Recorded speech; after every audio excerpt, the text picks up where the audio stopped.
Back in seminary, I had an assignment to write a paper about my theology of leadership. Now, my theology isn't exactly Christian-centric, so their request that we use the Christian Trinity as a model wasn't actually going to work. And even in religious leadership space, even in UU religious leadership space, I'm not exactly the core traditional model. I love congregational ministry. I have come to love it through working here with you. And I'm also called to do what we call entrepreneurial ministry. That is, ministry that is created like a whole new thing. An innovative startup ministry, taking new ideas and moving them forward. My ministry is about creating things that have not been done before in places and in ways where there is no known right way to get there, no roadmap. So my paper ended up being a lot about figuring out how to find our way when we don't know our way. As a pagan UU, with a lot of other influences, I used the pagan goddess Brigade, which is the American pronunciation. You'll also hear Brida and about 5 other pronunciations, as a theological touch point. So let me tell you a bit about her. Brigade is considered a traditional goddess figure across Irish, Scottish, Briton, and Welsh lore. It is everywhere. She had a huge range and scope of associations. She was the goddess of poetry, of healing, of wisdom, of smithcraft, motherhood, and so much else. Of importance to my theology, though, is that Brigade is seen as the protector, helper, and guide for those who travel in the dark. Now, if you've ever been to the UK, you know it's pretty far north. There's a good chunk of the year that spends a lot of time, at least dim, if not dark. So traveling, you're going to need to be able to do in the dark. Brigade was credited in mythology with inventing the metal whistles used by Irish travelers at night to keep track of each other. She also guides explorers and sailors, both to new destinations and back home. But what she's not the goddess of is map making. She was not a map maker. Map making, and I'm speaking as somebody with a master's in geography, map making is about being given the information you need for the route, being told what is safe, what is known. Maps lets you pick your route in advance, or analyze options if you encounter a problem in the real world that doesn't exist somewhere represented on your map. Using maps is about trusting the maker and combining that with your existing knowledge. We might call it navigation, using a compass and a map and other tools to figure out the route, correct course, get back on the trail. Traveling with a map is an exercise in expertise, in knowledge, and honed skills around interpreting that knowledge. Maps are about the known, existing world, about the present and the past, and they are not about the future. So, what do you do if nobody knows the way to where we're going? Because no one's ever been there before.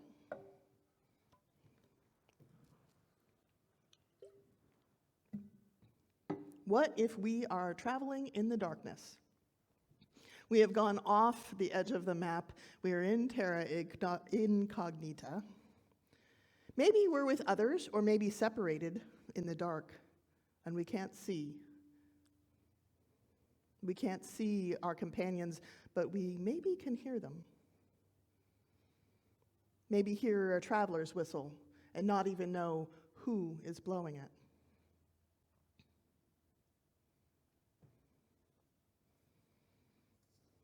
This is where wayfinding comes in. This is what Brigade is known for. Wayfinding is making our way on an unknown and maybe even unknowable path. Wayfinding may also mean not knowing if your destination even exists until you arrive. Wayfinding doesn't create maps for others to follow either, at least not at first.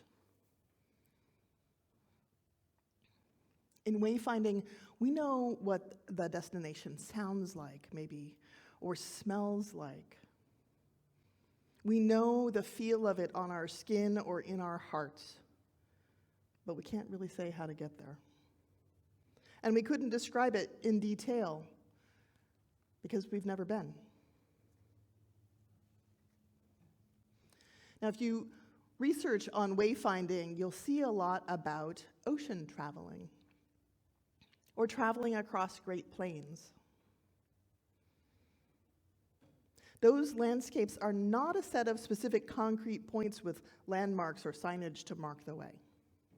The world is instead a vast, complex, confounding, dynamic, uninterpretable space. And when you're trying to navigate, when you're trying to cross from here to someplace else across a space like that, you're not traversing a series of points. We are instead the point. We are the still point. And the vastness needs to rotate and shift beneath our feet, beneath our boat, beneath our wheels. If our hearts are the compass that points to our destination, then we just check with our hearts where we are periodically, repeatedly, to figure out if we're moving the right direction. That is wayfinding. Wayfinding sets that pin in the center of the compass that sets where we are by connection and allows us to align to the truth of where we want to be. Spiritually, wayfinding allows us to hold true to us and then move everything else until the place that is us and the place that is home are the same place.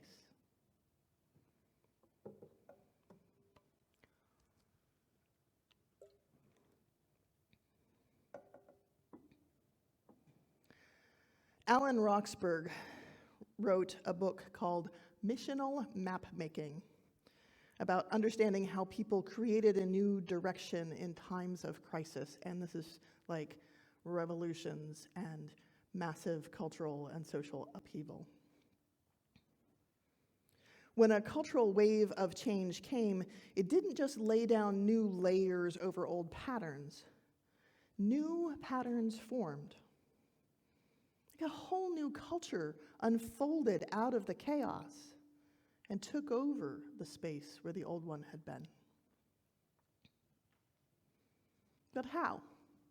How did people actually find their way when the present was in crisis, when the world and all the reliable systems were consumed in chaos and the future was uncertain? So Alan Roxburgh did some research.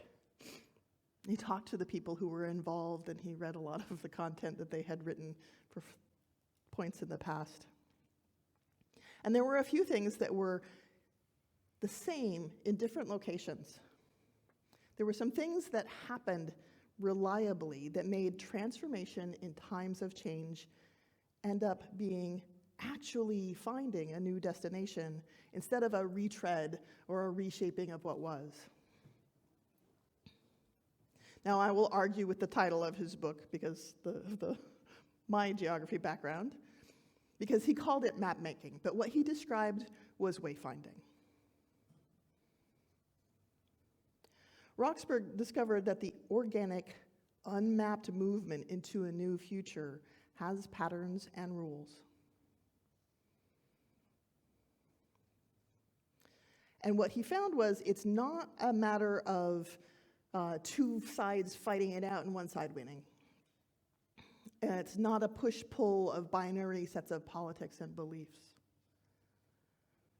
Instead, it's this conflict creating an untenable pressure on a certain population. Pressure on the hopes and aspirations of a small group of people who together begin venting that until their mutual narrative forms a new direction. Not by picking a winner up here, but by discovering that the people underneath, the people who were having this difficult experience, had a common narrative. They formed a common dream and identity, and then they sustained that sense of shared identity and community until it caught the direction of change. So here we are, right here in the middle of a whole lot of chaotic. Is the lull in the pandemic an actual transition out of it, or is it just a lull? We don't know. How will the Russian war on Ukraine and the global avian flu outbreak affect food supplies and hunger throughout the world? We don't know. How will the ongoing undercutting of our democracy and institutions and social systems affect our lives, our children's lives, their children? We don't know. How will we respond to the impact and implications of global climate change, and how will the decisions made that removes from our control impact us? We don't know. It can look pretty grim, this conflict here. And transformational change also comes out of times like these far more than out of easier times. We're here. It's possible. It could be starting with us. It could be starting today, or maybe it started a month ago, last year, or tomorrow. So, let's talk about how. It's a lot like using Brigade's traveler's whistles at night. So the first thing about this that is important that Roxburgh knows and that anyone who thinks about traveling at night will figure out very quickly, and that is you can't hurry. We have to slow down. Rushing at night is a good way to get hurt or lost or go off a cliff. Just slow down. Second, we have to call out our location, and we have to listen for those who are calling out theirs. This is as simple as telling people the truth of our experience, not the narrative that we have practiced over time and dropped off the odd bits and like nobody wants to hear about that part. The truth. Share our experiences with each other. And then listen to the experiences that other people are sharing back. Really listen. And in fact, listen more than we speak. But when we speak, speak truth.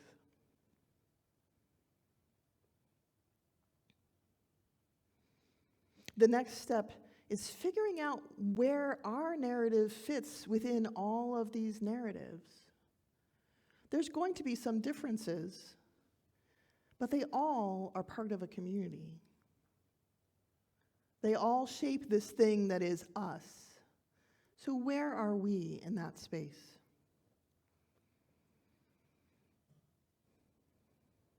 Moving in the dark together collectively means kind of having a sense of where we are in relationship to everybody else.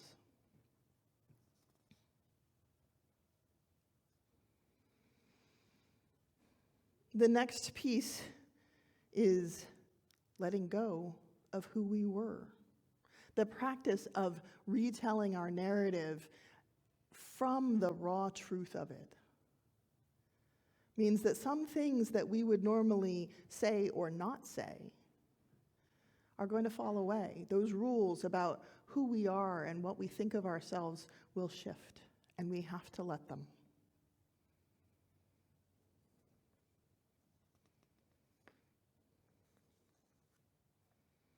The people who first used whistles when they were traveling certainly had to learn a new way to move through the dark. It works the same for us.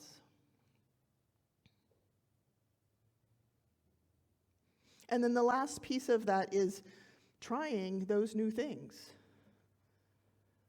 And not just adding the whistle, but how often do you blow it? How often do we get together? What ways do we share?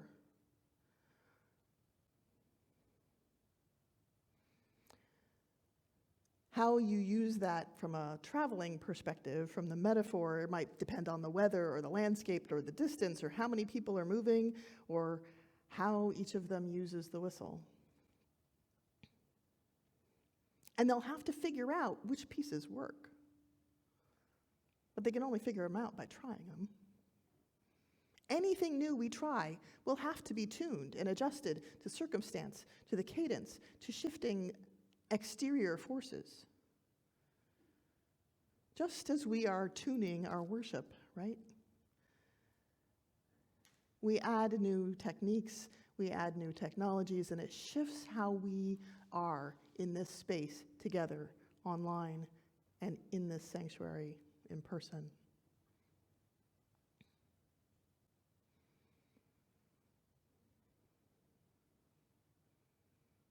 So that's the entire method. Slow down, listen to each other, speaking our truths, figure out our own place in the new story, let go of who we were, and try new things.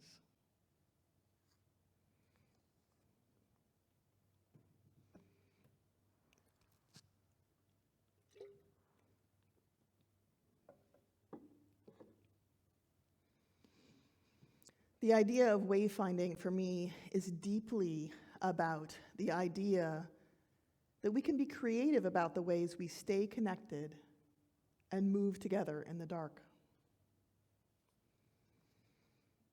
Brigade invented travelers' whistles, the stories say, so people would not lose themselves or one another in the darkness.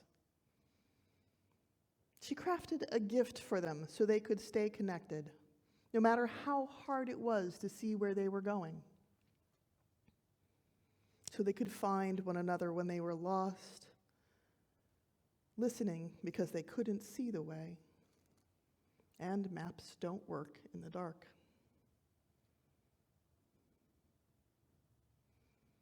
True to my only occasionally theistic mindset, Brigade doesn't show up magically to lead the way.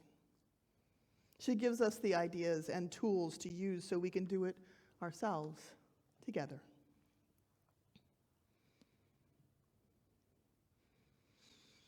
The other thing about wayfinding that I love is that we can start anytime. We can start anytime and learn to find our way. Like the travelers in the dark, rushing is likely to make things worse. We can put down our urgency and pace ourselves, and we can start whenever. We can listen for each other and to each other. Listen for the ones who are off at a distance from the rest and bring ourselves closer to them until we can hear them clearly. Listen until the narratives interweave. And when we've formed our collective narrative, we will understand who we are and how we each fit into that story. For sure, we will have to let go of things we may have cherished about who we thought we were. But that lets us move into who we can be. And all of that means doing things that are new and different, things that we probably can't even imagine yet.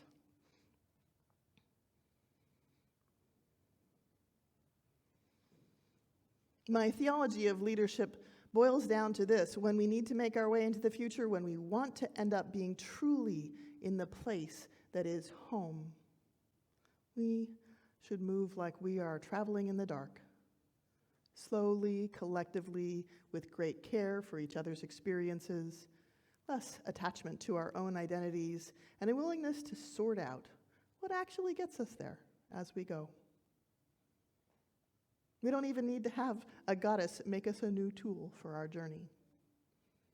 We can lead ourselves into a greater future than we can imagine today. Amen, and blessed be.